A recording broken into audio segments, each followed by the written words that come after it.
Hello everyone. अपन लोग पढ़ रहे थे एनिमल टिश्यूज के बारे में। चार टाइप के टिश्यूज होते हैं, एपिथेलियल, कनेक्टिव, मस्कुलर, न्यूरल। हमने तीन डिस्कस कर लिए हैं। आज के सेशन में हम पढ़ने वाले हैं न्यूरल टिश्यू के बारे में। तो एज टिश्यू, न्यूरल टिश्यू क्या है, उनकी सेल्स कैसी होती हैं, कैसे काम चलता है, यहाँ पे सारी चीजें डिस्कस करेंगे। तो आप हेडिंग डाल सकते हैं न्यूरल टिश्यू।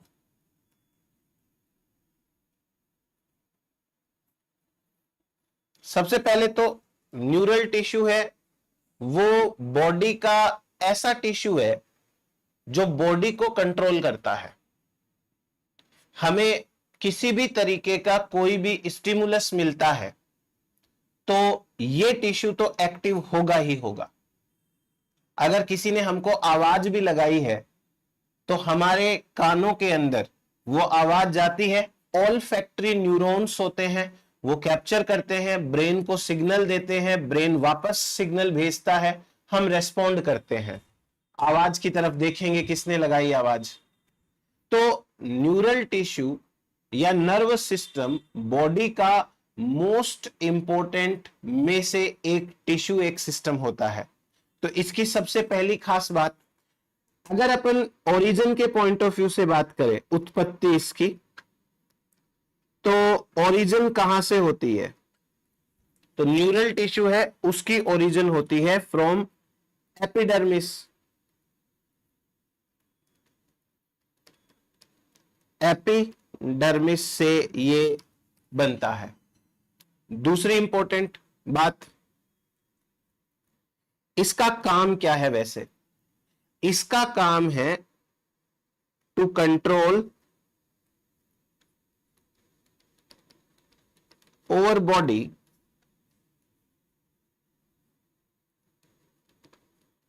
और body's responsiveness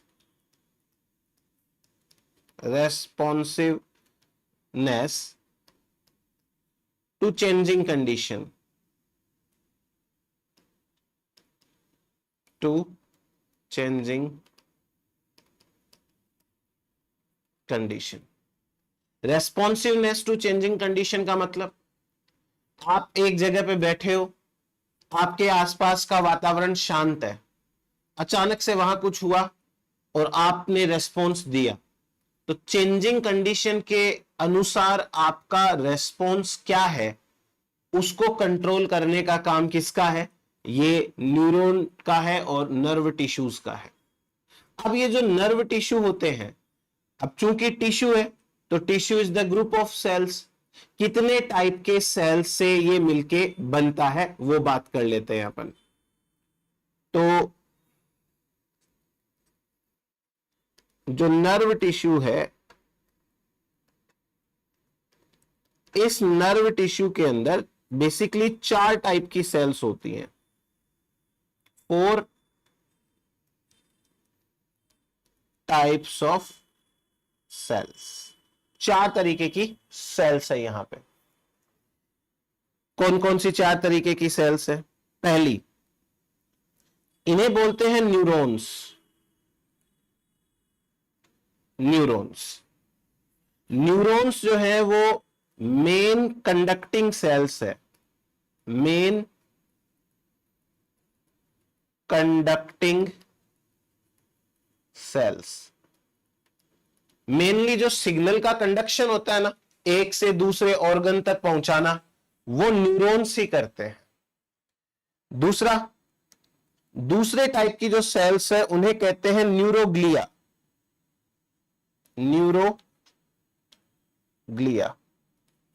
neuroglia sales neurons को सपोर्ट करती है, उन्हें प्रोटेक्ट करती है।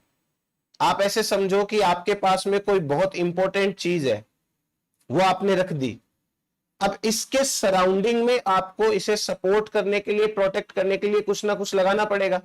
जैसे कांच का सामान होता है, तो उसको जब पैक करते हैं तो कांच के सामान के चारों तरफ कुछ तो ऐसा रखते हैं ताकि वो टूटे फूटे नहीं। Neuroglia cell supportive and protective cell है।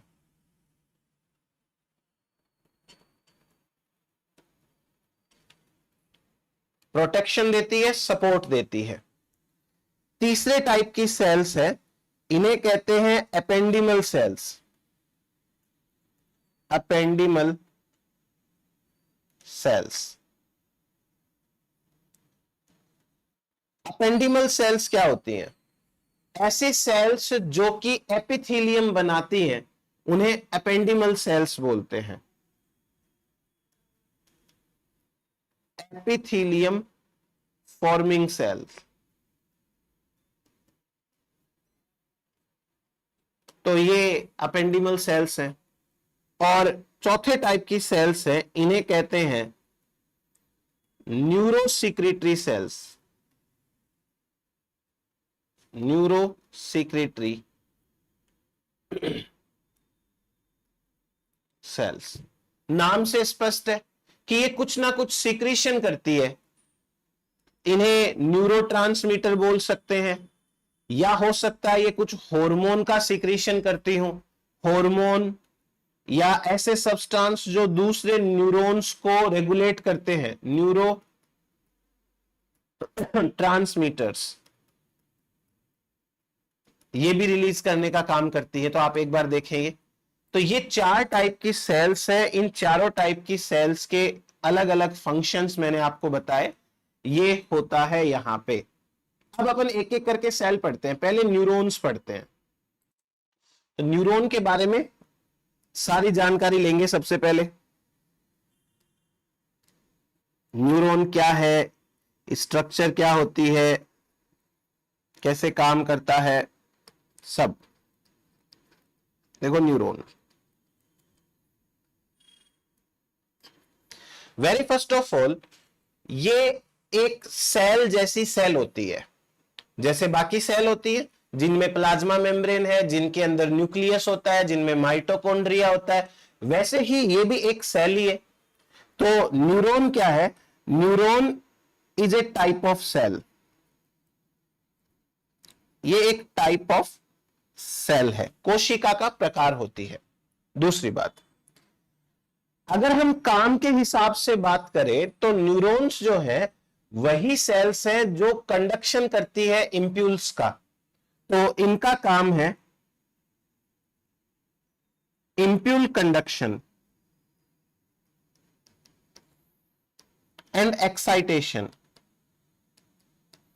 एक्साइट हो जाती है ये जब कोई इनको सिग्नल मिलता है, और फिर ये कंडक्शन करती है, मतलब पहुंचाती है सिग्नल्स को।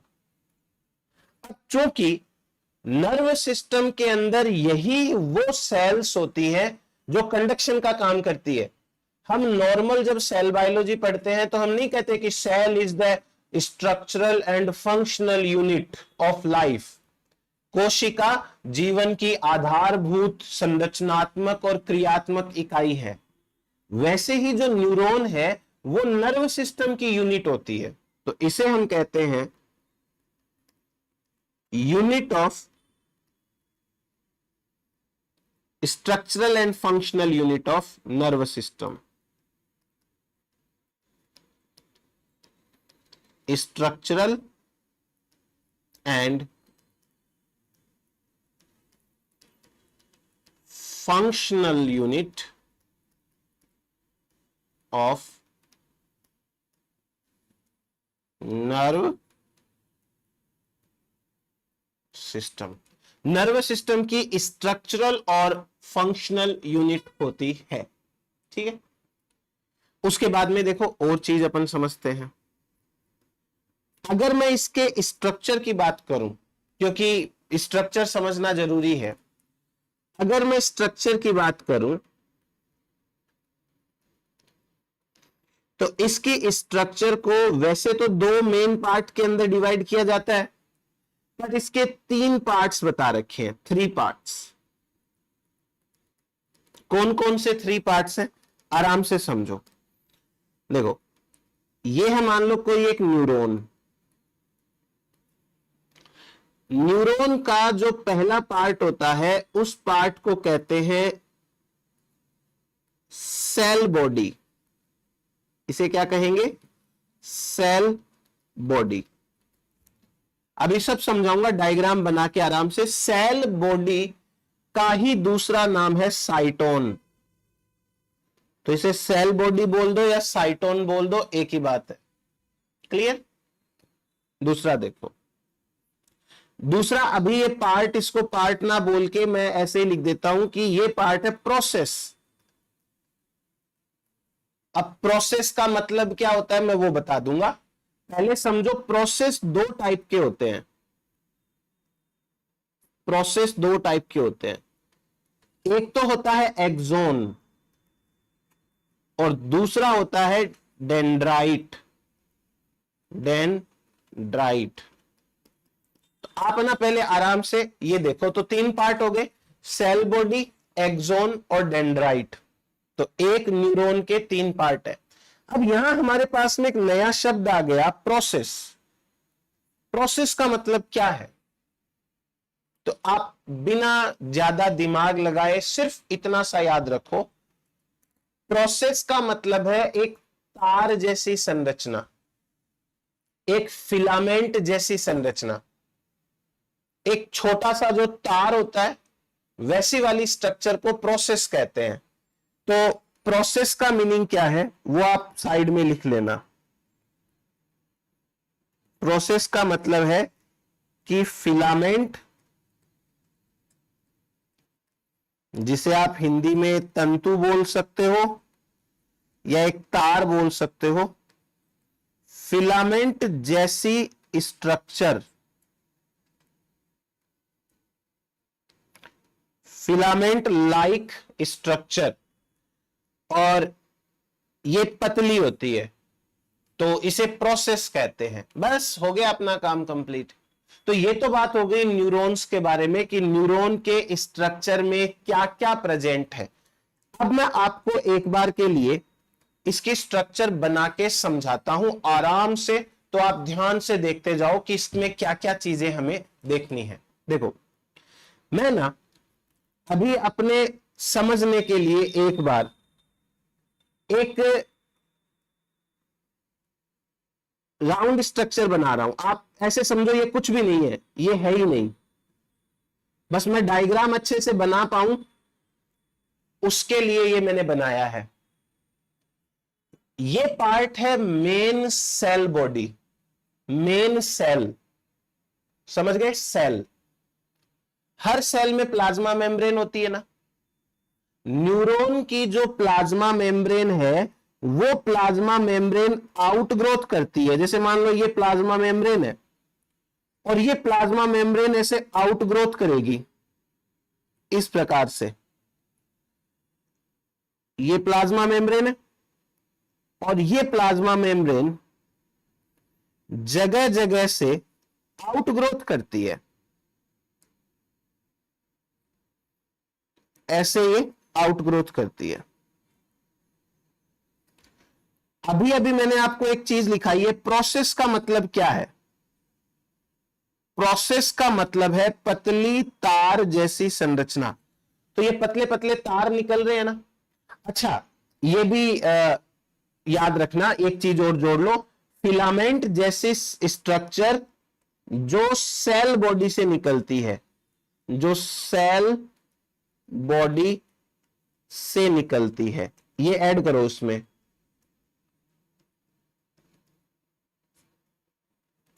सेल बॉडी से निकलती है, ठीक है। फंक्शन के हिसाब से यदि हम बात करें तो क्या होगा इसका फंक्शन? नर्व इंपल्स का ट्रांसमिशन करना। ट्रांसमिशन का मतलब हो गया पहुंचाना, या कंडक्शन लिख लो आप, का कंडक्शन करना, ये फंक्शन है। अब वापस अपने स्ट्रक्चर पे आ जाओ। सेल बॉडी दिखाई दी, जो मैंने बीच में बनाई है वो सेल बॉडी है। अब ये जो सेल बॉडी है इसकी प्लाज्मा मेम्ब्रेन बाहर की तरफ पतले पतले तार निकाल रही है, ठीक है, निकालने दो। ये जो पतले पतले तार हैं, इन तारों में आगे जाकर के हो सकता है ब्रांचिंग देखने को मिले, और यदि इनमें ब्रांचिंग देखने को मिली तो इस प्रकार से आपको और आगे पतले तार मिलेंगे, बट मेन तो पहले वही है जो मैंने बनाए थे अभी, जो मैंने अभी अभी बनाए थे ना, मेन तो वही आएंगे। ये ऐसे पतले पतले तार निकल रहे हैं। क्लियर हुआ ये चीज? ये स्ट्रक्चर कहलाती है डेंड्राइट।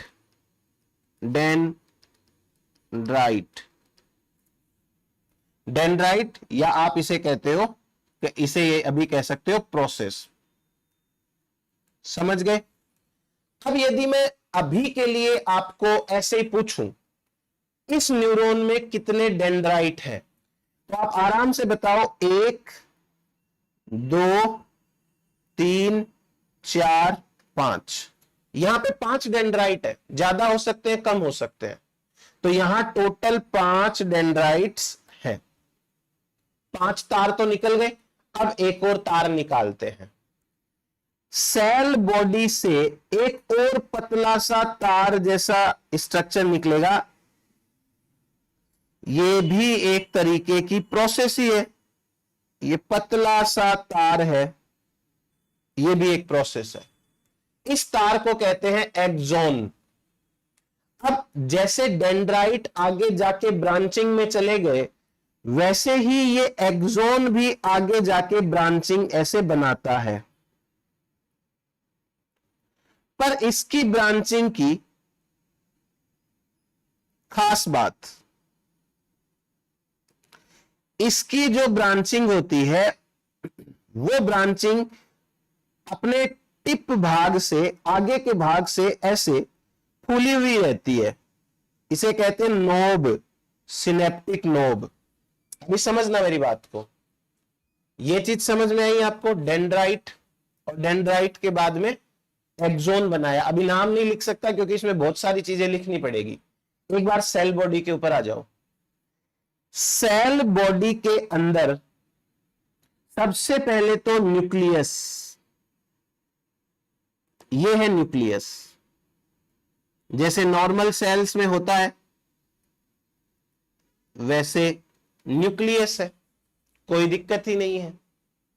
दूसरा, सेल के अंदर यहां पर पाए जाते हैं बहुत सारे ऐसे छोटे छोटे कणनुमा संरचनाएं।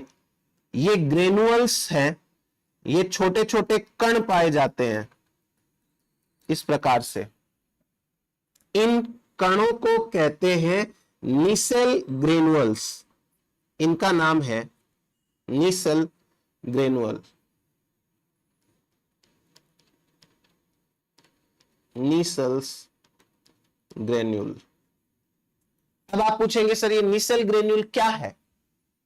तो नीसेल ग्रेन्यूल कुछ नहीं है, ये एक तरीके के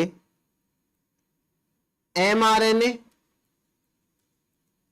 plus endoplasmic reticulum plus ribosome का ग्रुप है।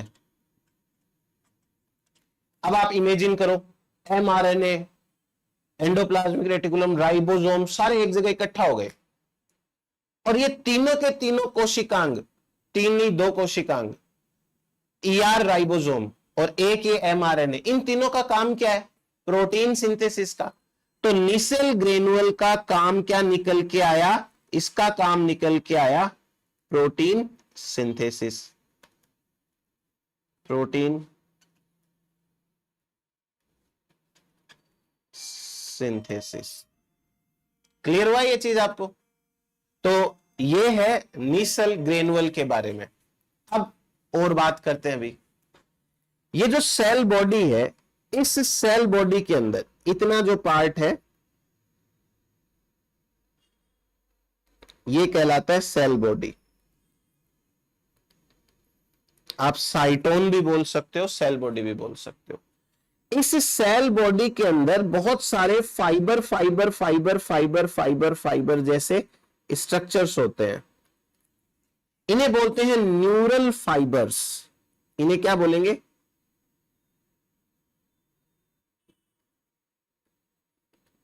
इन्हें बोलेंगे न्यूरल फाइब्रिल्स। जैसे मसल्स के अंदर मायोफाइब्रिल्स होते हैं, वैसे टाइप के प्रोटीन के फाइबर्स है ये, ठीक। उसके बाद में इसके अंदर प्रेजेंट है साइटोप्लाज्म। अब साइटोप्लाज्म तो हर सेल के अंदर ही होता है, उसमें कहने सुनने वाली बात ही नहीं है।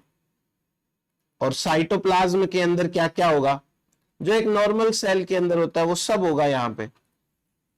तो ये हुई अपने पास में सेल बॉडी के बारे में सारी की सारी बात। सेल बॉडी क्या है, मेन सेल है।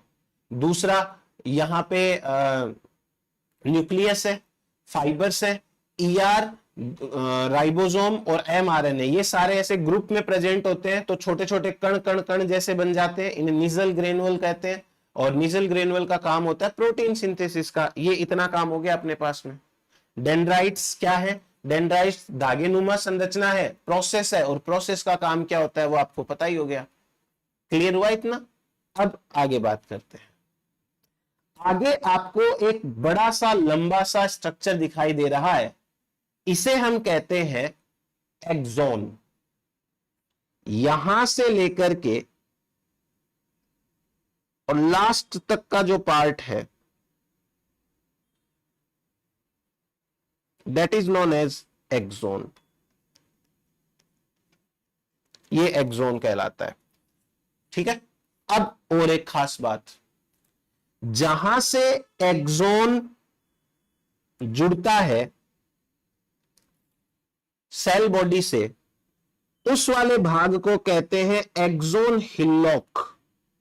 ये वाला पार्ट है, ये कहलाता है एक्सोन हिल्लॉक। एक्सोन हिल्लॉक को कैसे डिफाइन करोगे? सेल बॉडी एंड एक्सोन का जॉइंट। अपनी देसी भाषा में समझो, जहां पे सेल बॉडी और एक्सोन का जॉइंट हो रहा है उसको एक्सोन हिल्लॉक बोलते हैं। क्लियर हो गया? अब वेरी वेरी इंपॉर्टेंट, एक्सोन जो आपको दिखाई दे रहा है, इस एक्सोन के ऊपर एक टाइप की सेल्स चिपकी हुई रहती है। इन सेल्स को कहते हैं स्वान सेल्स। ये सेल्स है, ये एक्सोन के ऊपर चिपकी हुई है। इन सेल्स को कहते हैं स्वान सेल्स। तो ये हैं स्वान सेल्स,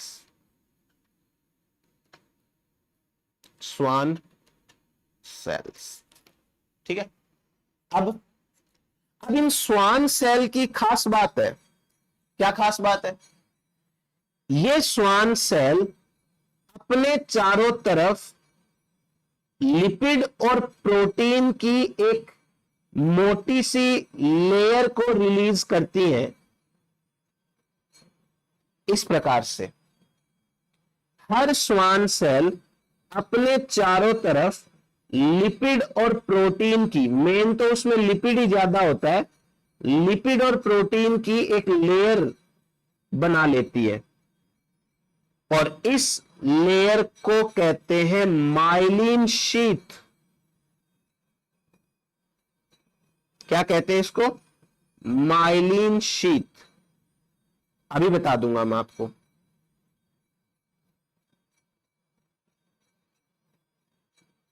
ये ऐसे करके, तो ये जो स्ट्रक्चर है वो है myelin sheath.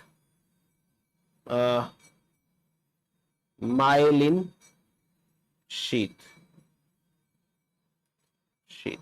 Myelin sheath. Myelin sheath जो है उसमें आप दो तीन चीजें समझ लो खाली। पहली बात ये है एक लिपिड और बहुत कम प्रोटीन, बहुत कम प्रोटीन की लेयर। लिपिड और उसके साथ में बहुत कम प्रोटीन्स की लेयर है, वो है माइलिन शीथ। एक चीज। दूसरी चीज, माइलिन शीथ कौन बनाता है? तो स्वान सेल्स द्वारा, स्वान सेल्स द्वारा बनाई जाती है। ये माइलिन शीथ है, वो स्वान सेल द्वारा बनाई जाती है। तीसरा, इनका काम क्या है? ये इनका काम है कंडक्शन में मदद करना। जितनी मोटी होगी, अगर ज्यादा मोटी है तो सीधा सीधा बात, ज्यादा कंडक्शन होगा। ज्यादा मोटी मतलब ज्यादा कंडक्शन। और उल्टा कर लो, अगर ये पतली है, कम मोटी है, तो कम कंडक्शन होगा। कंडक्शन किसका? इंपल्स का। ये आपको एक बार इतनी सी बात रटनी है, इसके बारे में और समझते हैं अभी अपन बातें। तो एक्सोन क्या है वो समझ में आया। एक्सोन भी एक प्रकार का प्रोसेस है। जैसे डेंड्राइट भी प्रोसेस है, वैसे ये भी प्रोसेस है। एक्सोन जहां सेल बॉडी से जुड़ता है उस भाग को कहते हैं एक्सोन हिल्लॉक। एक्सोन के ऊपर जगह जगह पे स्वान सेल चिपकी हुई रहती है। स्वान सेल अपने चारों तरफ लिपिड की एक परत बनाती है जिसे माइलिन शीथ कहते हैं। और जितनी मोटी माइलिन शीथ, उतना ज्यादा कंडक्शन होगा। अब यदि डायग्राम को ध्यान से देखा जाए तो डायग्राम में मुझे यह समझ में आ रहा है कि कई जगह पर माइलिन शीथ है वो एब्सेंट है। लगातार माइलिन शीथ नहीं है, थोड़ी थोड़ी जगह पर एब्सेंट है। तो जहां पर ये एब्सेंट है उस भाग को कहते हैं node of Ranvier. Node of Ranvier है ये। और ये जो नोड ऑफ रेनवियर है, यही वाला भाग कहलाता है, सॉरी, यहां पर माइलिन शीथ एब्सेंट है। Myelin sheath absent. तो ये हुआ अपने पास में एक बार के लिए छोटी मोटी बातें। अब आते हैं इसके ऊपर जो ब्रांचिंग है एक्सोन की, उस पे। एक्सोन ब्रांचिंग का वैसे कोई विशेष नाम नहीं है। एक्सोन ब्रांचिंग को आप ये कह सकते हो कि ये एक्सोन का लास्ट पार्ट यानी टर्मिनल पार्ट है, तो इसे कहते हैं एक्सोन टर्मिनल। ये एक्सोन का टर्मिनल पार्ट होता है।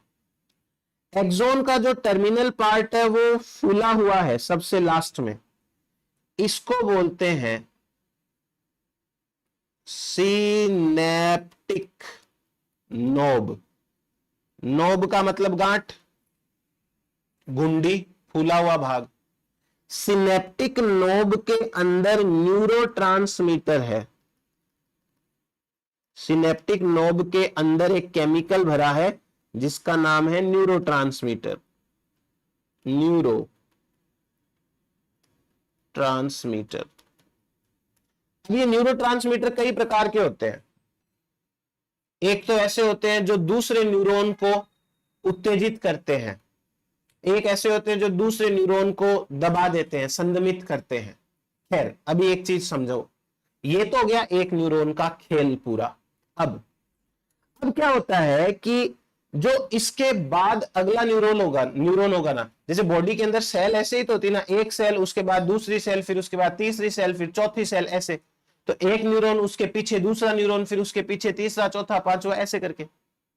तो इस न्यूरॉन के आगे अगले वाला जो न्यूरॉन होगा उसका डेंड्राइट प्रेजेंट है। जैसे मैं एक बार के लिए आपको ऐसे ही समझाने के पर्पज से छोटा सा ही बना रहा हूं, ज्यादा सीरियसली मत लेना इस डायग्राम को।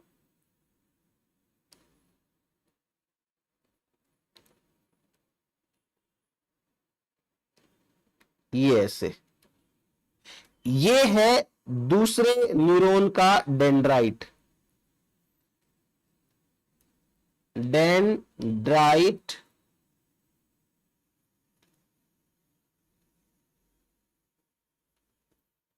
डेंड्राइट ऑफ नेक्स्ट न्यूरॉन, अगले न्यूरॉन का डेंड्राइट है ये, और ये सेल बॉडी है अगले की। फिर उसके बाद में वही कहानी वापस से चालू, ये सेल बॉडी है, ठीक है। अब आपको एक चीज समझानी थी, बस वही इसी के लिए ये बनाया है। आप ये देखो कि पहले न्यूरॉन की जो नोब है और अगले न्यूरॉन की जो डेंड्राइट है, उसके बीच में एक गैप है, गैप। इस गैप को बोलते हैं सिनेप्टिक क्लेफ्ट। सिनेप्टिक क्लेफ्ट, इसे सिनेप्टिक क्लेफ्ट बोलते हैं। जो सिनेप्टिक क्लेफ्ट है ना, वो एक टाइप का गैप है, गैप बिटवीन टू न्यूरॉन्स, और इसकी मोटाई मतलब गैप का साइज होता है 200 एंगस्ट्रम के आसपास का।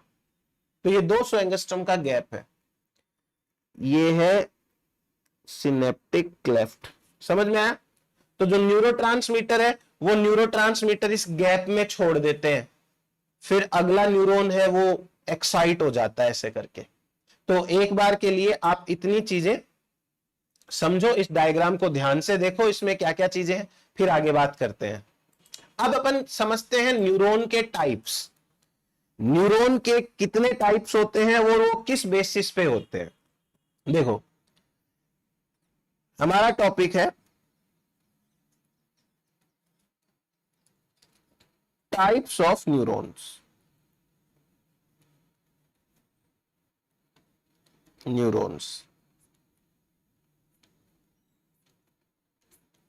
न्यूरॉन के प्रकार, और हमारा न्यूरॉन के प्रकार में पहला आधार है based on number of process. Based on number of process. Process का मतलब हो गया एक्सॉन एंड डेंड्राइट। अब मैं आपको एक चीज समझाता हूं, देखो, 3 तरीके के न्यूरॉन्स होते हैं on the basis of number of process. Process का मतलब पतला तार, ठीक है, इतना ही समझो अपने, तो पतला तार। कौन कौन से होते हैं 3 टाइप के? पहले टाइप का जो होता है, इसे कहते हैं यूनिपोलर, और आजकल इसे स्यूडोपोलर भी बोलने लग गए, स्यूडोपोलर। पर आप यूनिपोलर ज्यादा अच्छे से ध्यान रखें, ठीक है। दूसरा जो प्रकार है उसे कहते हैं बाइपोलर, बाइपोलर। और तीसरा जो प्रकार है इसे कहते हैं मल्टीपोलर, मल्टीपोलर। अब आराम से समझते जाना, जो मैं बोल रहा हूं उतना, तो आपको आराम से सारा समझ में आएगा 100% गारंटी के साथ में। Very first of all, uni bi multi, इनका मतलब नंबर से, यूनि मतलब 1, बाई मतलब 2, मल्टी मतलब बहुत ज्यादा। और ऊपर लिखा है based on number of process. और प्रोसेस क्या है? प्रोसेस सेल बॉडी से निकलने वाले तार जैसे स्ट्रक्चर को कहते हैं। प्रोसेस का मतलब है सेल बॉडी से निकलने वाले तार जैसी स्ट्रक्चर को प्रोसेस कहते हैं। क्लियर हो गया ये चीज आपको? अब मैं जो समझा रहा हूं आप वो समझो आराम से। मान लो मैंने एक सेल बॉडी बना दी, ये है सेल बॉडी, और शर्त यह है कि इसमें से एक ही तार निकालना है। तो मैंने क्या किया, एक तार निकाल दिया, ये लो, ये न्यूक्लियस वगैरह हो गया, एक तार निकाल दिया। ये क्या बन गया? ये बन गया एक यूनिपोलर न्यूरॉन, बन गया ना। अपनी लैंग्वेज क्या है कि प्रोसेस की संख्या के आधार पर। तो प्रोसेस क्या है, सेल बॉडी से जो तार निकलता है उस वो है प्रोसेस। ये सेल बॉडी से एक तार निकल गया, ये हो गया यूनिपोलर न्यूरॉन। बट एक दिक्कत है, अगर ऐसा न्यूरॉन होगा ना, ऐसा न्यूरॉन, तो इसमें जो पतला सा तार है वो एक्सोन है या डेंड्राइट है? क्योंकि आप ये वाली स्ट्रक्चर देखो, एक्सोन और डेंड्राइट दोनों ही काम आते हैं पूरे नर्वस सिस्टम के दौरान। आप देखो कि पिछले वाले न्यूरॉन का ये एक्सोन भाग और अगले वाले न्यूरॉन का ये डेंड्राइट वाला भाग दोनों काम आ रहे हैं ना। तो इसका मतलब ये हुआ कि हर न्यूरॉन के अंदर कम से कम एक एक्सोन और एक डेंड्राइट तो होना चाहिए। हमारा जो ये न्यूरॉन बना है, ये न्यूरॉन के अंदर एक प्रोसेस तो निकल गई, बट ये एक्सोन है या वो डेंड्राइट है वो नहीं पता। तो आगे क्या होगा, ये वाली प्रोसेस है वो एक तरफ इधर जाएगी और एक तरफ इधर जाएगी, ऐसे करके। यहां पर ये हो सकता है शाखित हो जाए और हो सकता है ना हो। देखो ये तो है हमारी मेन प्रोसेस, मेन प्रोसेस तो ये है मेन प्रोसेस। इसी के आधार पर इसको यूनिपोलर बोला है। एक तरफ आप डेंड्राइट बोल दो और एक तरफ आप एक्सोन बोल दो, और ये होने इसलिए जरूरी है क्योंकि तभी तो ये जुड़ पाएगा ना आगे पीछे। ये दोनों को मैंने शाखित बनाया है, इनकी संख्या से मतलब नहीं है। ये जो और ब्रांचेस बनाई है ये मे बी एब्सेंट, हो सकता है ये एब्सेंट हो, मतलब शाखित या अशाखित हो सकता है, ऐसे लिख लेते हैं। ये वाला भाग है वो शाखित या अशाखित हो सकता है, तो इस पे ध्यान नहीं देना अपने को। इसे कहते हैं यूनिपोलर या स्यूडोपोलर टाइप का न्यूरॉन। यूनिपोलर या स्यूडो टाइप का न्यूरॉन है वो कहां पाया जाता है, एम्ब्रियो स्टेज के अंदर।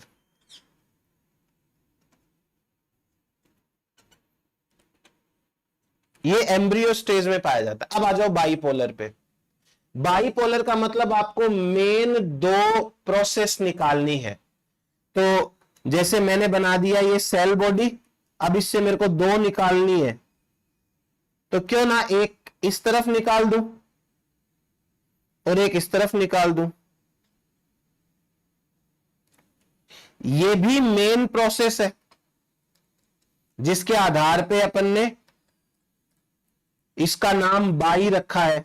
ये भी मेन प्रोसेस है, तो मतलब यहां पे दो मेन प्रोसेस है, एक को डेंड्राइट बोल दो और एक को क्या बोल दो, एक्सोन बोल दो। तो ये बन गया हमारा बाइपोलर, दोनों तरफ प्रोसेस है या दो प्रोसेस है। अब वही बात, आगे वाला भाग शाखित भी हो सकता है और नहीं भी हो सकता है, पर एक बार अपने को तो ऐसे लिखना पड़ेगा ना कि दो प्रोसेस होती है। ये कहां पाया जाता है, देखो इस तरीके के न्यूरॉन्स पाए जाते हैं retina of eyes, retina of eyes एक। दूसरा ऑल्फैक्टरी एपिथेलियम, नाक जो है ना सूंघने वाला पूरा सिस्टम, उसकी जो सबसे बाहरी परत है ऑल्फैक्टरी एपिथेलियम, ठीक है। हमारे कान के अंदर एक छोटा सा ऑर्गन है जिसे कहते हैं ऑर्गन ऑफ कॉर्टी, ऑर्गन ऑफ कॉर्टी। और जीभ के ऊपर जो टेस्ट बड्स होते हैं वहां पर भी इस प्रकार के न्यूरॉन्स पाए जाते हैं। तो ये है bipolar neurons. Clear, bipolar neurons क्या होते हैं। अब मल्टीपोलर, मल्टी का मतलब एक मेन बॉडी से बहुत सारे न्यूरॉन्स निकले, सॉरी प्रोसेस निकले। तो अभी जो अपन ने ये बनाया है ये मल्टीपोलर ही तो है। एक मेन बॉडी है सेल बॉडी, और इससे देखो 5 तो डेंड्राइट निकाल दिए, एक एक्सोन निकाल दिया, तो 6 निकाल दिए ना अपन ने मेन प्रोसेस। तभी मैंने वहां पे गिनती लिखाई थी आपको। तो मल्टीपोलर न्यूरॉन किसे कहते हैं? ऐसा न्यूरॉन जिसके अंदर एक से ज्यादा, मल्टी का मतलब 2 से ज्यादा,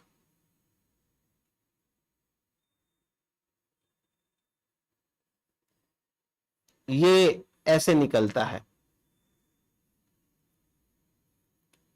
अब ये आगे से ब्रांचिंग हो सकती है, नहीं भी हो सकती है, वो अलग कहानी है। पर हां, ये हो गया हमारा मल्टीपोलर। तो देखो 1 2 3 4, यहां पर 4 मेन प्रोसेस है। ये तो है डेंड्राइट्स, डेंड्राइट्स, और ये भी एक मेन प्रोसेस है, 5th मेन प्रोसेस। और इसका नाम अपन ने एक्सोन रखा हुआ है। अब ये एक्सोन हो गया अपना, इसे कहते हैं मल्टीपोलर। मल्टीपोलर एक्सोन्स कहां, न्यूरॉन्स कहां पाए जाते हैं? मल्टीपोलर न्यूरॉन्स पाए जाते हैं हमारे एक तो सेरेब्रल कॉर्टेक्स के अंदर, सेरेब्रल कॉर्टेक्स के अंदर, और एडल्ट नर्वस सिस्टम के अंदर ज्यादातर यही होते हैं। एडल्ट नर्व सिस्टम, इनमें ज्यादातर यही होते हैं। आप लिखो ये वाली बात आराम से। अब यहां से ना मेरे को एक साफ साफ चीज समझ में आ रही है। क्या? आप चाहे तीनों टाइप के न्यूरॉन्स देख लो, एक्सोन सबके अंदर एक ही है, एक एक एक। डेंड्राइट का नंबर ज्यादा हो सकता है, हालांकि यूनिपोलर और बाइपोलर में डेंड्राइट भी एक ही है, और मल्टीपोलर में तो ज्यादा है ना। इसका मतलब हम यहां से ये कंक्लूजन निकाल सकते हैं कि एक्सोन हमेशा एक ही होता है। एक्सोन हमेशा एक ही होता है। चलो अब एक अलग चीज समझाता हूं आपको, वो समझने की कोशिश करो। ये है हमारे पास में नंबर के आधार पे, प्रोसेस के नंबर के आधार पे न्यूरॉन का टाइप। अब दूसरा टाइप समझो। दूसरा टाइप है हमारा बेस्ड ऑन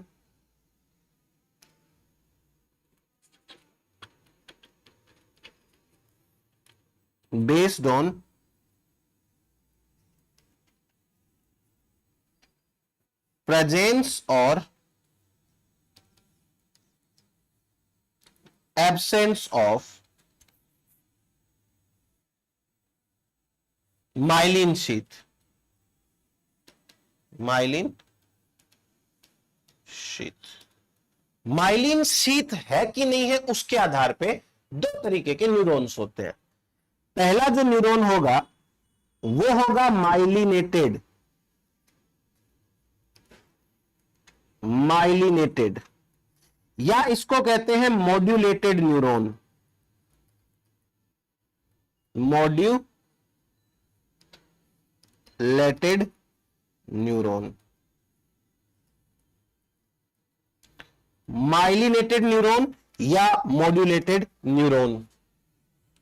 अब इसमें साफ साफ समझ में आ रहा है कि यहां पे माइलिन शीथ है वो प्रेजेंट होगी,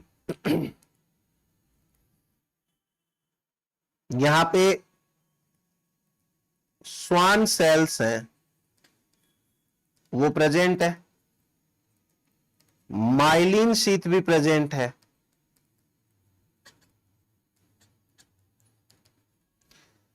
माइलिन शीथ प्रेजेंट है तो आपको पता है माइलिन शीथ कंटिन्यू नहीं होती है, बीच बीच में जगह होती है।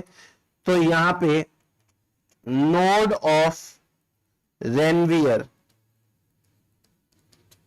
वो भी प्रेजेंट है, और जब माइलिन शीथ प्रेजेंट है तो ये बेटर कंडक्शन करते हैं, बेटर कंडक्शन। जैसे अभी जो अपन ने बनाया था न्यूरॉन, वही वाला न्यूरॉन बना लेते हैं पर वापस से।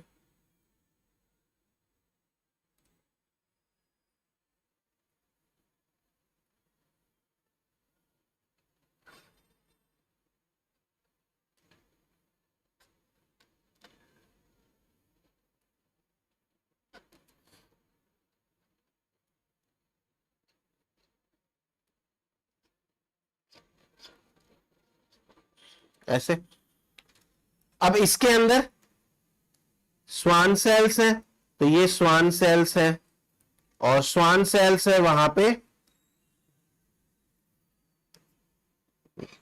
माइलिन शीथ प्रेजेंट है, माइलिन शीथ भी प्रेजेंट है, और नोड ऑफ रेनवियर है वो भी प्रेजेंट है। ऐसे न्यूरॉन को कहते हैं माइलिनेटेड न्यूरॉन। और माइलिनेटेड न्यूरॉन्स कहां कहां पाए जाते हैं? तो माइलिनेटेड न्यूरॉन्स हैं, these are present in spinal and cranial nerve.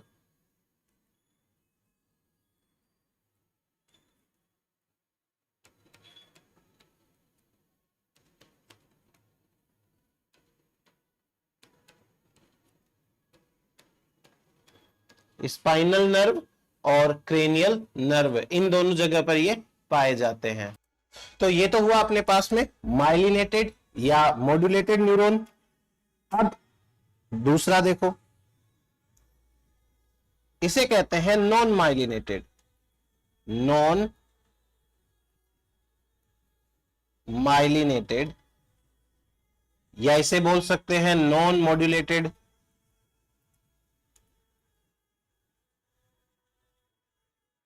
Neuron. अब इस न्यूरॉन की क्या खास बात है? तो कंपेरेटिव वे के अंदर लिख लेते हैं। यहां पे एक बात तो तय है कि यहां पे माइलिन शीथ नहीं होगी, तभी तो ये नॉन माइलिनेटेड है। क्या यहां पे स्वान सेल भी नहीं होगी? स्वान सेल होगी, इनके अंदर भी स्वान सेल्स हैं, प्रेजेंट होती है, पर ये स्वान सेल्स है वो माइलिन शीथ नहीं बनाती, इसलिए यहां पे माइलिन शीथ एब्सेंट है, ये एब्सेंट है, बाकी कोई दिक्कत नहीं है। अब चूंकि माइलिन शीथ नहीं है तो नोड ऑफ रेनवियर कैसे बनेगा? क्योंकि नोड ऑफ रेनवियर तो दो माइलिन शीथ के बीच के गैप को बोलते हैं, इसलिए यहां पे नोड ऑफ रेनवियर एब्सेंट होती है। अब माइलिन शीथ से ही तो बेटर कंडक्शन होगा, तो इसमें पुअर कंडक्शन होता है, पुअर कंडक्शन। तो ये हुआ अपने पास में एक और तरीके का न्यूरॉन। और ये न्यूरॉन बाकी सारे स्ट्रक्चर के हिसाब से तो वैसा ही है, लेकिन बस इसके अंदर माइलिन शीथ नहीं है।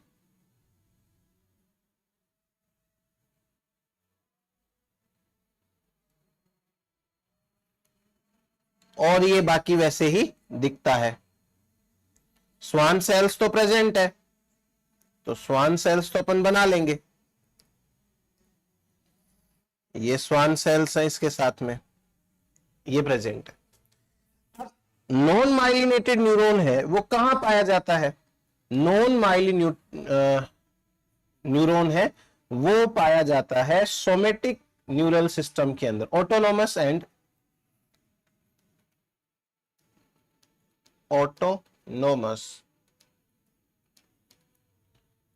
सोमेटिक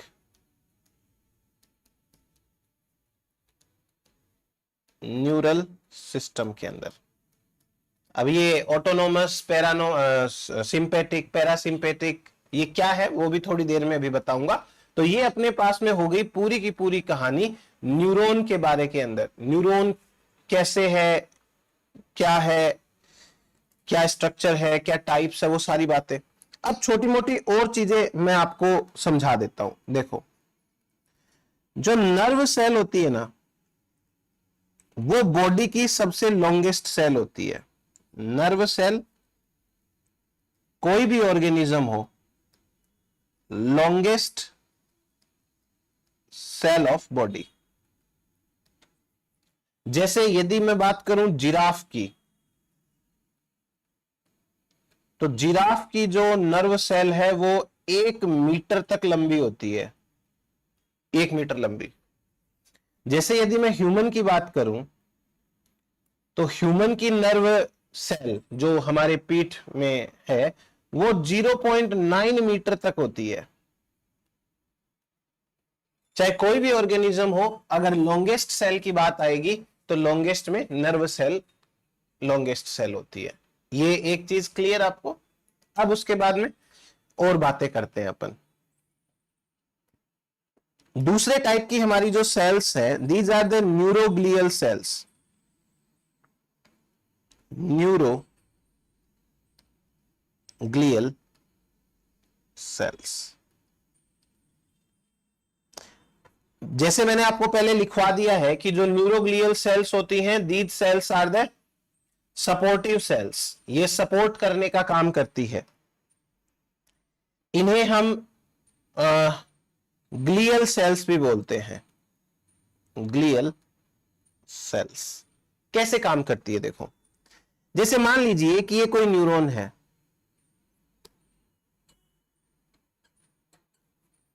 ये मान लो कोई एक न्यूरॉन है, एक बार मैंने ऐसे ही बना दिया। ये मान लीजिए कोई और एक न्यूरॉन है।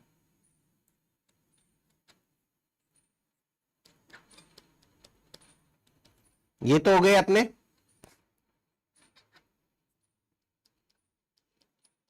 Neurons, nerve cells. अब इनके बीच बीच में यहां पाई जाती हैं ये ग्लियल सेल्स या न्यूरोग्लिया सेल्स। ये सेल्स हैं, these cells are glial cells. पहले तो चीज समझ में आई कि ग्लियल सेल्स कहां पर पाई जाती है। जो न्यूरॉन्स है, नर्व सेल्स, उनके बीच बीच में। इनकी खास बात क्या होती है? न्यूरोग्लिया सेल्स हैं, उनकी खास बात यह है कि ये हमारी बॉडी के अंदर मोर देन 50% नर्व सेल्स हैं। मोर देन 50%, मोर देन 1/2, 50% से भी ज्यादा जो है वो यही टाइप की सेल्स होती हैं। ये सेल्स सीएनएस में प्रेजेंट होती है, present in CNS, central nervous system, brain के अंदर भी प्रेजेंट होती है। अब इनके टाइप्स है वो भी मैं बता देता हूं। देखो, आपको न्यूरोग्लियल सेल्स है, उनके टाइप्स क्या हैं। जैसे पहले टाइप की एक सेल्स है, these cells are known as fibrous astrocyte sales.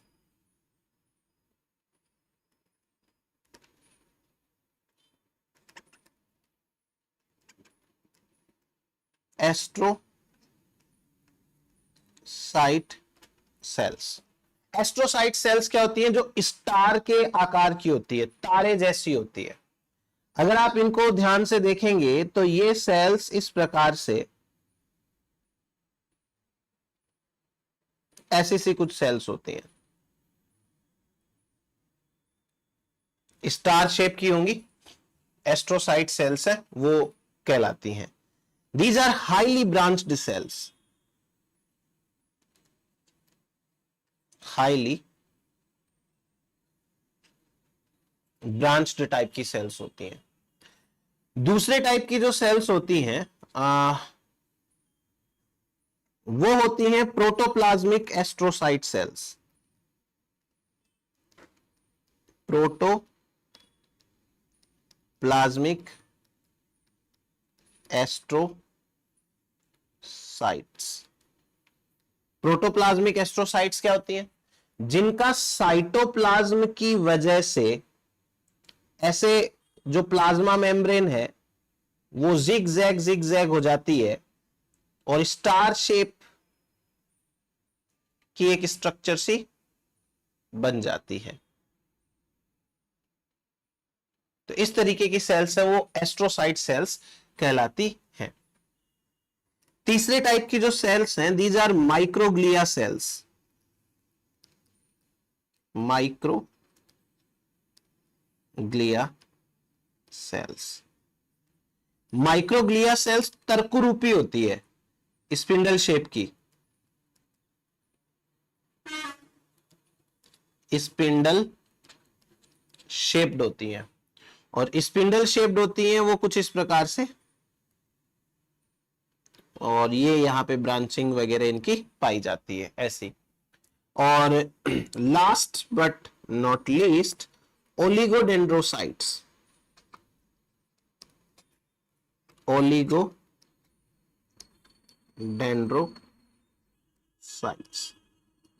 Oligodendrocyte cells हैं। ये सेल्स, इनके अंदर कुछ ब्रांचेज होती हैं, फ्यू ब्रांचेज, इनमें कुछ ही ब्रांचेस पाई जाती हैं और ये डेंड्रोन्स के साथ में मैच करती हैं। अब इनके फंक्शंस की बात करें अपन, न्यूरोग्लियल सेल्स है, उनके फंक्शंस क्या क्या होते हैं? अपन ने प्रोटेक्शन और सपोर्ट वाला तो पढ़ा ही था, इनके फंक्शंस क्या क्या है समझिए। जो न्यूरॉन सेल्स होती हैं उनको पैक करने के काम आती है।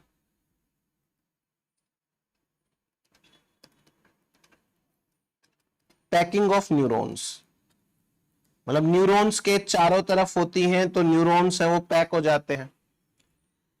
न्यूरॉन्स को न्यूट्रिशन देती है, न्यूरॉन्स को न्यूट्रिशन देने का काम करती है। फेगोसाइट सेल का काम करती है, भक्षण कर लेती है। Phagocyte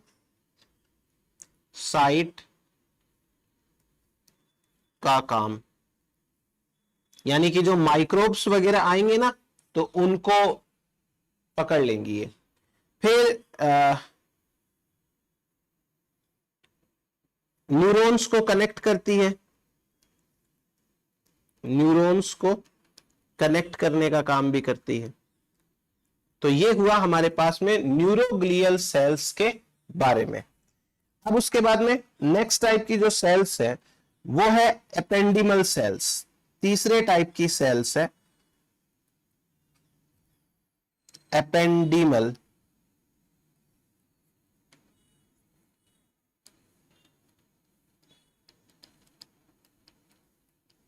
sales. एपेंडिमल सेल्स क्या होती हैं? मैंने बताया आपको, ऐसी सेल्स जो एपिथीलिया बनाती है, जहां जरूरत पड़े वहां पर यदि एपिथीलिया बनाती हैं तो इन सेल्स को एपेंडिमल सेल्स बोलते हैं। तो जो स्पाइनल कॉर्ड होती है ना अपनी, रीढ़ की हड्डी, अब रीढ़ की हड्डी तो स्केलेटन के हिसाब से है, रीढ़ की हड्डी के ऊपर एक न्यूरॉन की सीधी लाइन है, उसे स्पाइनल कॉर्ड कहते हैं। तो स्पाइनल कॉर्ड के केंद्र में, सेंटर में एपिथेलिया बनाती है। ये सेल्स एपेंडिमल सेल्स कहलाती हैं। और जो चौथे टाइप की सेल्स हैं, these cells are neuro secretory cells. Neuro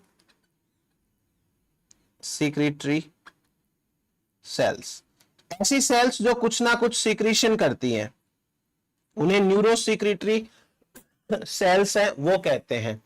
जैसे या तो ये हार्मोन सिक्रेट करेगी, हार्मोन, या फिर ये अदर टाइप के केमिकल्स सीक्रेट करती हैं, जैसे एसिटल कोलिन हो गया, जिन्हें न्यूरोट्रांसमीटर कहते हैं। एसिटलकोलिन है, ग्लूटामेट है, गामा अमाइनो ब्यूटायरिक एसिड है, एस्पार्टिक एसिड है, एपिनेफ्रिन हार्मोन भी न्यूरॉन सीक्रेट करते हैं। और इसके अलावा बहुत सारे हमारे पिट्यूटरी ग्लैंड के अंदर एडिनोहाइपोफाइसिस है, तो न्यूरोहाइपोफाइसिस है, उसमें से आते हैं बहुत सारे, तो वो न्यूरोसिक्रेटरी सेल्स है। ये चीजें अलग टाइप की है, तो हम इन्हें अलग ही पढ़ें तो ज्यादा बेहतर रहेगा हमारे लिए। ये हुआ हमारे पास में एक बार के लिए छोटा सा introduction regarding neurons.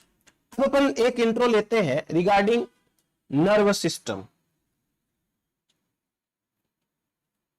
Nervous system, nervous system क्या है? न्यूरॉन्स का, डिफरेंट नर्वस सेल्स का एक सिस्टम जो कि पूरी बॉडी के अंदर फैला हुआ है और वो हमें कंट्रोल करता है, उसे नर्वस सिस्टम कहते हैं। तो नर्वस सिस्टम का मतलब हो गया बॉडी का ऐसा सिस्टम, बॉडी का सिस्टम जो तंत्रिका कोशिकाओं का बना है, जो तंत्रिका कोशिकाओं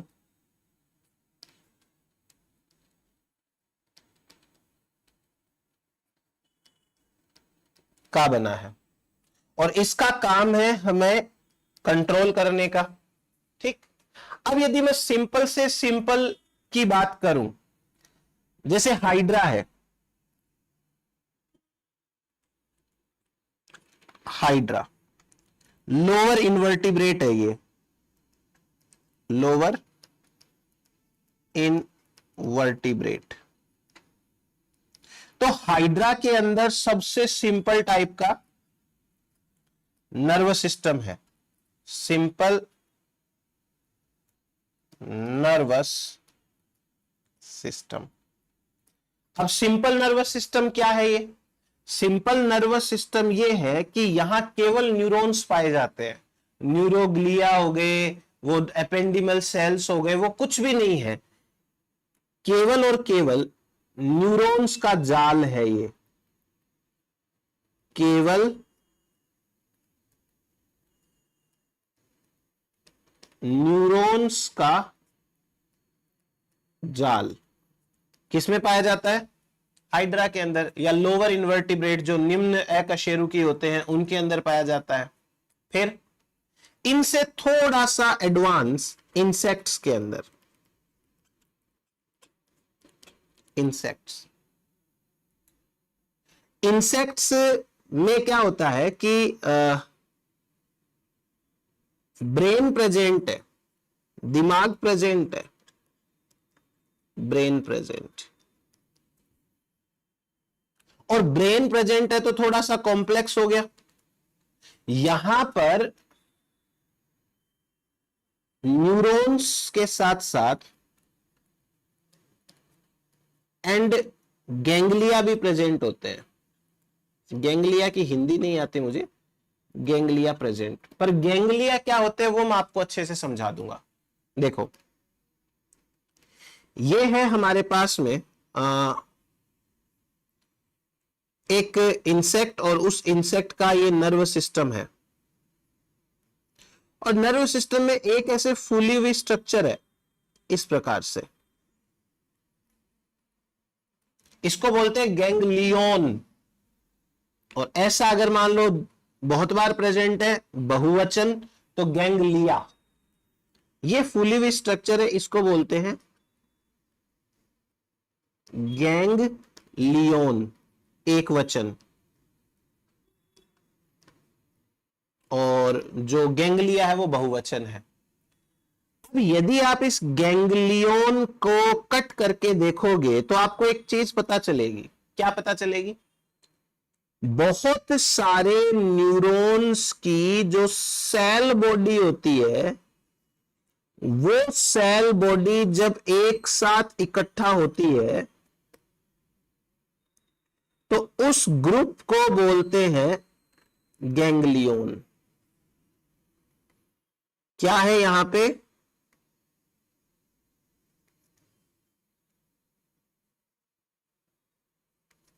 इस प्रकार से समझ में आया ये क्या हो क्या बना दिया,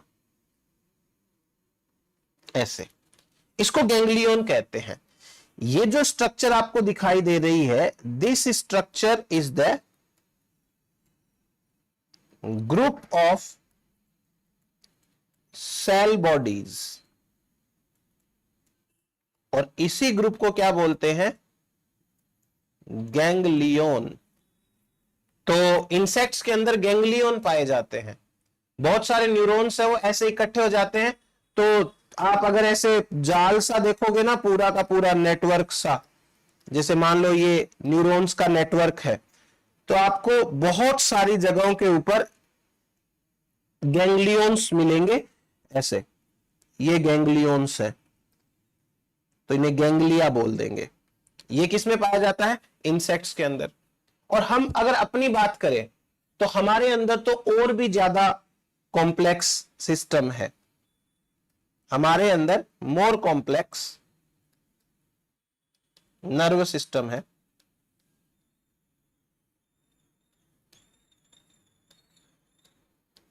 इन वर्टिब्रेट्स। चलो, तो एक बार तो अपनी बात हो गई इतनी। अब अपन आते हैं नर्व सिस्टम के क्लासिफिकेशन के ऊपर। देखो, जो ह्यूमन का नर्वस सिस्टम है, उस ह्यूमन नर्वस सिस्टम को पहले तो दो भागों में बांटेंगे। ह्यूमन नर्वस सिस्टम दो टाइप का होता है, एक होता है सीएनएस, एक होता है पीएनएस, सेंट्रल नर्वस सिस्टम, और दूसरा पीएनएस हो गया, पेरिफेरल नर्वस सिस्टम। तो पहला है सेंट्रल नर्वस सिस्टम, सीएनएस, और दूसरा आता है हमारा peripheral nervous system, peripheral nervous system, PNS. आई समझ में ये चीज। अब सेंट्रल नर्वस सिस्टम आप किसे बोलेंगे, तो दिखती सी बात है, सेंट्रल नर्वस सिस्टम का मतलब हो गया ब्रेन, और जो रीढ़ की हड्डी के ऊपर वाला जो नर्वस सिस्टम है, स्पाइनल कॉर्ड, उसको बोलेंगे। तो सेंट्रल नर्वस सिस्टम है वो कहलाता है brain plus spinal cord, spinal cord. और यही तो पार्ट है जो कंट्रोल करता है बॉडी को, कंट्रोल बॉडी, पूरी बॉडी को अल्टीमेटली है वो कंट्रोल करता है। पीएनएस किसे कहेंगे, पीएनएस हो गया बचा हुआ नर्व सिस्टम, जो बच गया वो नर्व सिस्टम पीएनएस कहलाता है। तो एक तो आपको ये चीज समझनी है अच्छे से, पीएनएस और सीएनएस के अंदर क्या डिफरेंस है। अब उसके बाद में जो पीएनएस है, वो पीएनएस में दो तरीके के न्यूरॉन्स पाए जाते हैं, दो प्रकार के न्यूरॉन्स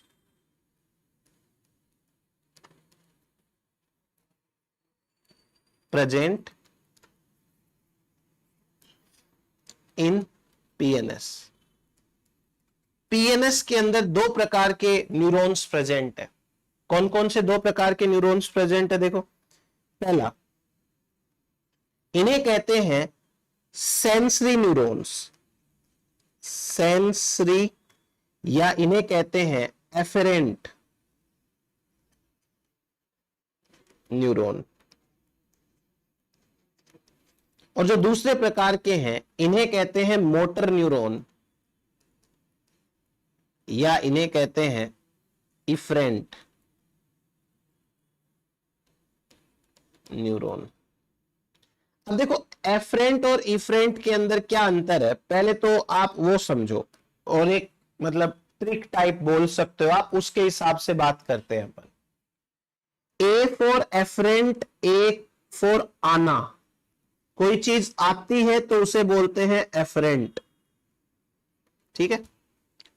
और ई से याद रखो एग्जिट, ना कि एंट्री, एग्जिट याद रखना, ई से जाना। क्लियर? अब चीज समझते हैं अपन। हमें मेनली ध्यान रखना है ब्रेन और स्पाइनल कॉर्ड का, मतलब हमें सीएनएस का ध्यान रखना है। जो न्यूरॉन्स सीएनएस की तरफ सिग्नल लाते हैं उन्हें कहते हैं एफरेंट, मतलब आना। सीएनएस की तरफ जो आते हैं न्यूरॉन उन्हें कहते हैं एफरेंट, और जो सीएनएस से जाते हैं, एग्जिट होते हैं, उन्हें कहते हैं इफरेंट। तो सीएनएस के हिसाब से आना और जाना याद रखना आप। क्लियर हो गया? पीएनएस सिग्नल लाएगा, किसको देगा? सीएनएस को, और सीएनएस वापस देगा पीएनएस को। तो जो लाने वाले न्यूरॉन्स है पीएनएस के, वो तो है एफरेंट, और जो वापस जाने वाले हैं वो है इफरेंट। तो सेंसरी न्यूरॉन किसे कहते हैं, या एफरेंट न्यूरॉन किसे कहते हैं? ये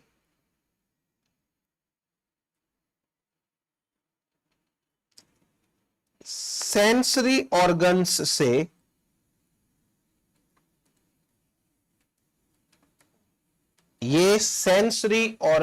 से सिग्नल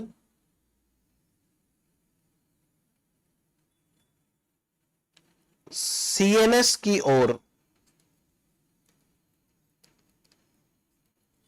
लाते हैं। सेंसरी ऑर्गन से उससे ये सीएनएस की ओर लेके आते हैं। और मोटर न्यूरॉन किसे कहेंगे? एफरेंट, ले जाने वाले। ये सीएनएस से सिग्नल्स को लेके जाते हैं दूसरे टिश्यूज की तरफ, जिन्हें अपन कह सकते हैं सीएनएस से सिग्नल्स को मसल्स, ग्लैंड्स,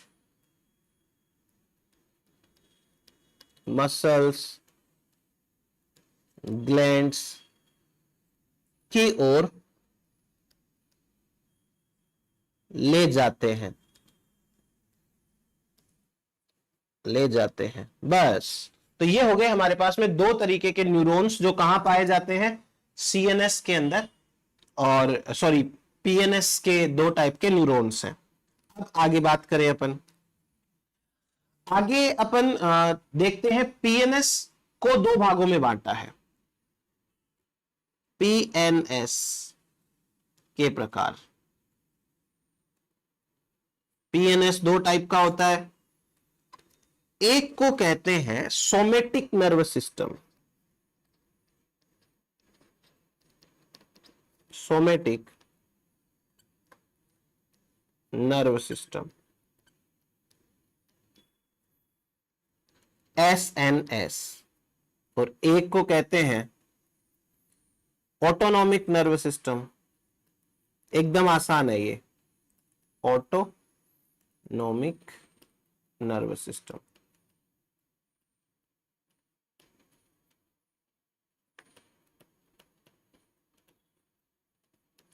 ANS। अब सोमेटिक और जो ऑटोनॉमिक नर्वस सिस्टम है वो क्या है?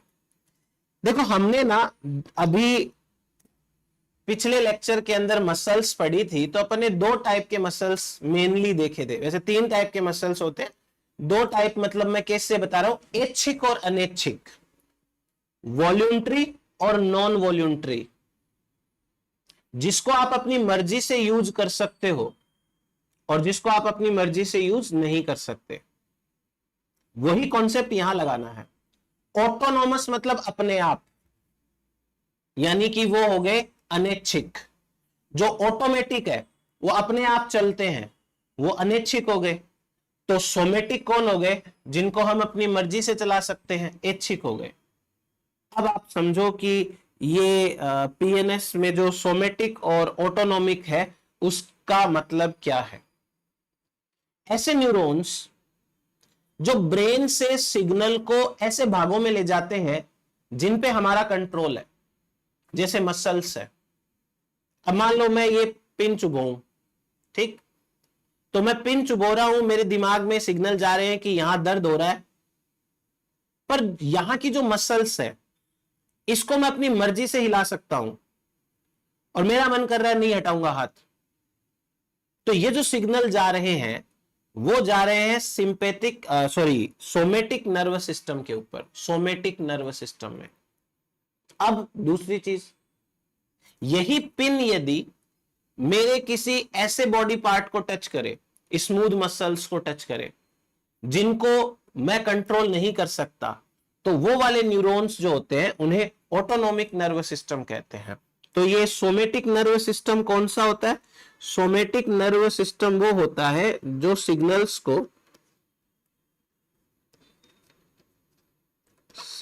को वॉल्यूंटरी ऑर्गन्स या टिश्यूज, सिग्नल्स को सीएनएस से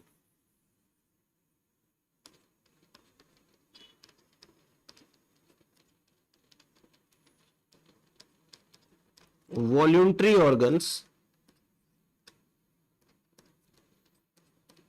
या टिश्यूज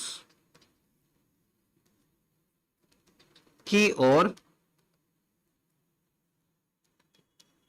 ले जाते हैं। जैसे एग्जाम्पल, सीएनएस से मसल्स के, स्केलेटल मसल्स की तरफ।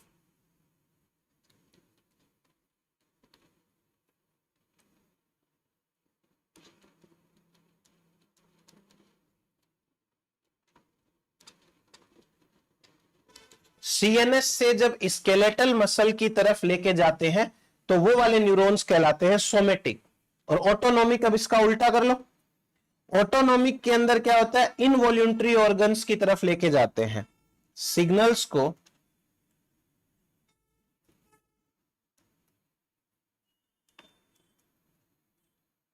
सीएनएस से इन वॉल्यूंटरी ऑर्गन्स या टिश्यूज की ओर ले जाते हैं।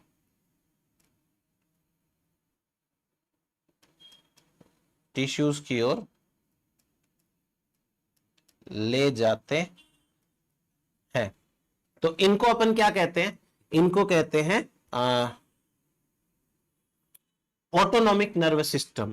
फॉर एग्जाम्पल, सीएनएस से स्मूथ मसल्स की तरफ लेके जाना, स्मूथ मसल्स। तो ये हुआ अपने पास में एक और। फिर आगे बात करें, जो हमारा ऑटोनोमस नर्वस सिस्टम है वो फर्दर दो टाइप का होता है, सिंपैथिक और पैरासिम्पैथिक। तो अभी अपन बात करते हैं ऑटोनोमस नर्वस सिस्टम की। ऑटोनोमस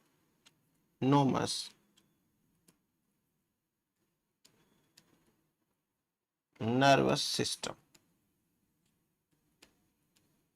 ऑटोनोमस नर्वस सिस्टम दो प्रकार का कौन कौन सा है?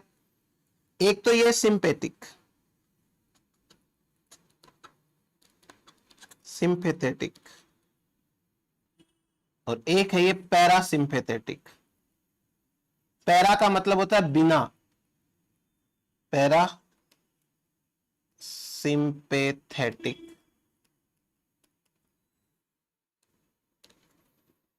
पैरा का मतलब होता है बिना।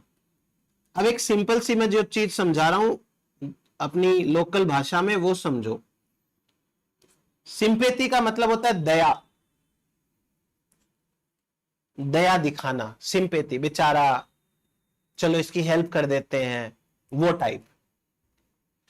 जब हमारी बॉडी के लिए कोई खतरा आ जाता है, जब हमारी बॉडी किसी ऐसी सिचुएशन में फंस जाती है, डर लगता है, खतरा, मुसीबत आ गई, तो ब्रेन से सिग्नल्स जिन न्यूरॉन्स के थ्रू जाते हैं उन न्यूरॉन्स को कहते हैं सिंपैथिक नर्व सिस्टम। यानी उस समय हमारा ब्रेन और स्पाइनल कॉर्ड हम पे दया दिखाती है, क्योंकि माहौल ही ऐसा है।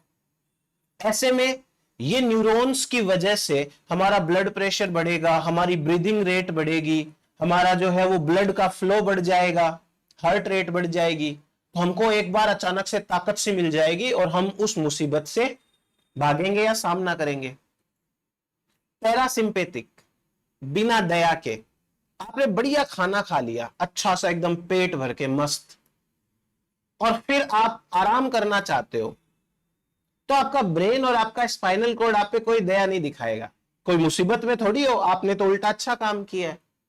तो जब हम स्मूथ सिचुएशन में होते हैं, नॉर्मल सिचुएशन के अंदर होते हैं, तो उस समय हमारा ब्रेन या हमारा स्पाइनल कॉर्ड है वो ऐसे न्यूरॉन्स को सिग्नल देता है जिसमें कोई टेंशन वाली बात नहीं है, उन्हें कहते हैं पैरासिम्पेथेटिक।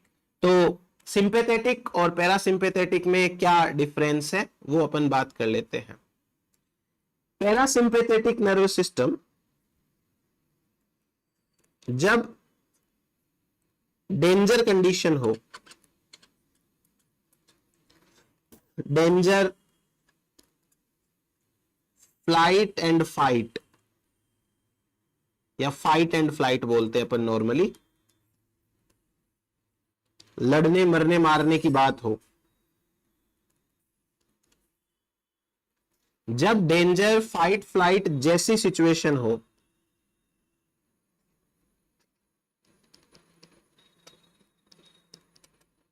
जैसी सिचुएशन हो, तो सीएनएस से सिग्नल जाते हैं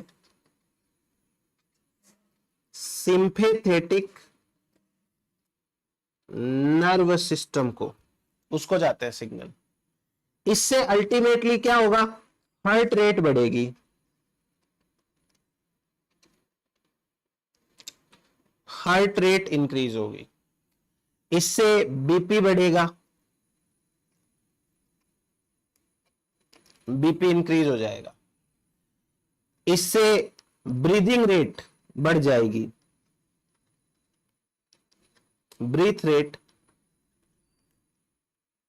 बढ़ जाएगी, डाइजेशन कम हो जाएगा, उस समय थोड़ी ना खाना भाएगा अपने को, गुड़गुड़ होने लगेगी पेट में। तो ये है सिंपैथेटिक नर्व सिस्टम के सेंस में। और पैरासिम्पेथेटिक मतलब बिना कोई टेंशन के। तो जब नॉर्मल सिचुएशन है या जैसे हैप्पी सिचुएशन है, हैप्पी सिचुएशन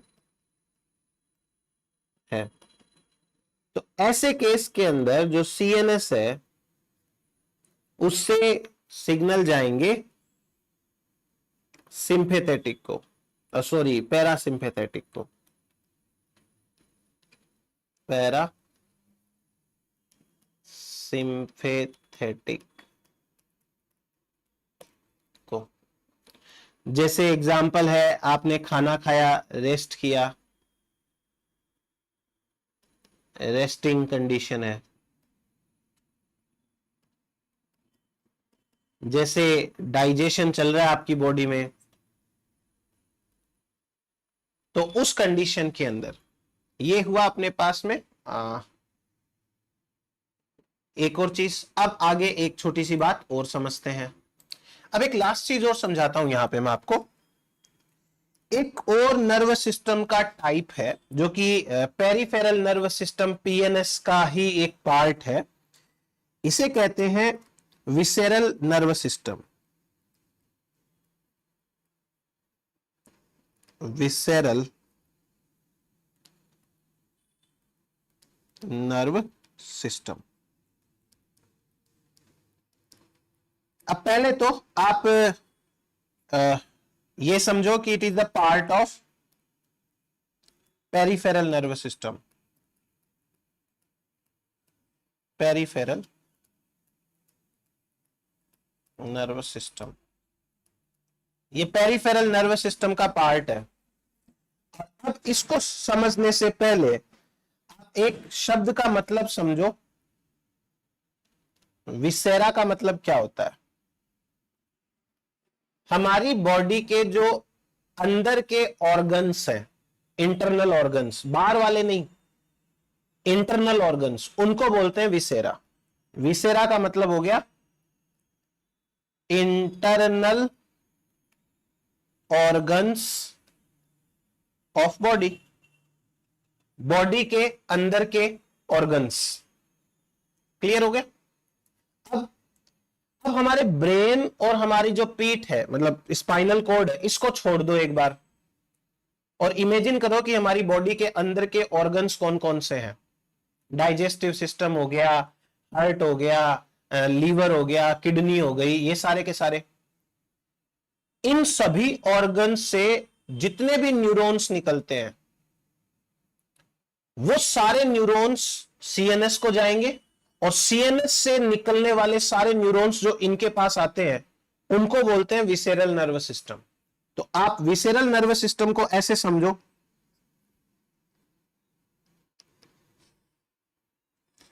विसेरा से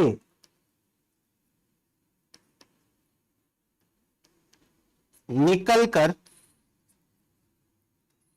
सीएनएस को जाने वाले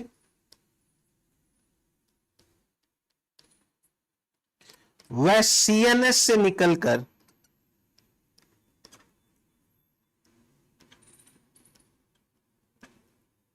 सीएनएस से निकलकर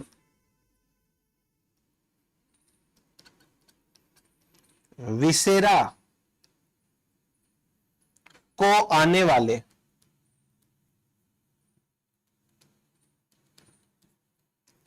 सभी न्यूरॉन्स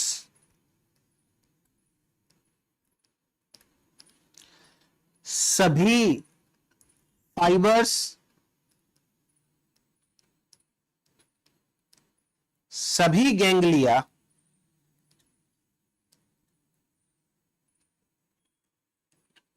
सभी प्लेक्सस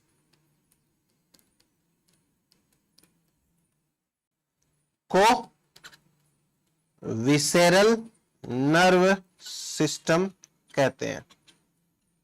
तो ये हुआ अपने पास में नर्व सिस्टम के बारे में छोटी सी जानकारी।